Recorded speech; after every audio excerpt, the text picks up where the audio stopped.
ഗവർണർക്കും കേന്ദ്രത്തിനുമെതിരായ കേസുകളിൽ അഭിഭാഷകർ ആവശ്യപ്പെടുന്ന ഫീസ് നൽകാൻ സർക്കാർ തീരുമാനം.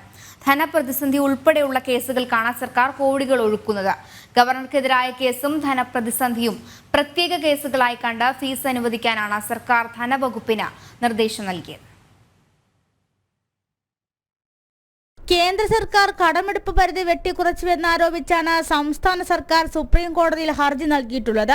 കടമെടുപ്പ് പരിധിയുമായി ബന്ധപ്പെട്ട കേസിൽ സർക്കാരിന് വേണ്ടി ഹാജരാകുന്ന അഭിഭാഷകന് ചോദിക്കുന്ന പണം നൽകാനാണ് നിർദ്ദേശം. ഗവർണർ കിഫ്ബി കേസുകളിലും സമാനമായ രീതിയിൽ തുക അനുവദിക്കാൻ ധനവകുപ്പിന് നിർദ്ദേശം നൽകിയിട്ടുണ്ട്. മുതിർന്ന അഭിഭാഷകൻ കപിൽ സിബലാണ് സർക്കാരിന് വേണ്ടി സുപ്രീം കോടതിയിൽ ഹാജരാകുന്നത്. കിഫ്ബിയുടെ കടവും ഉൾപ്പെടുത്തിയാണ് കേരളത്തിന്റെ വായ്പാ പരിധി വെട്ടിക്കുറച്ചതെന്നാണ് കേരളത്തിന്റെ വാദം. ഈ കേസുകളിൽ എന്ത് വില കൊടുത്തും വിജയിക്കണമെന്നാണ് സർക്കാരിന്റെ നയവും. സംസ്ഥാന സർക്കാരിന്റെ അഭിമാന പ്രശ്നമായതിനാൽ തന്നെ ഗവർണർ കിഫ്ബി കേസുമായി ബന്ധപ്പെട്ട ഓരോ കേസിനും മുതിർന്ന അഭിഭാഷകൻ ആവശ്യപ്പെടുന്ന ഫീസ് നൽകാനാണ് നിർദ്ദേശം. സർക്കാർ ഉത്തരവില്ലാതെ വാക്കാലുള്ള നടപടിയുമായി ധനവകുപ്പ് മുന്നോട്ട് പോയാൽ ഓഡിറ്റിംഗിന് പ്രശ്നമാകാനുള്ള സാധ്യതയും മുന്നിൽ കാണുന്നുണ്ട്.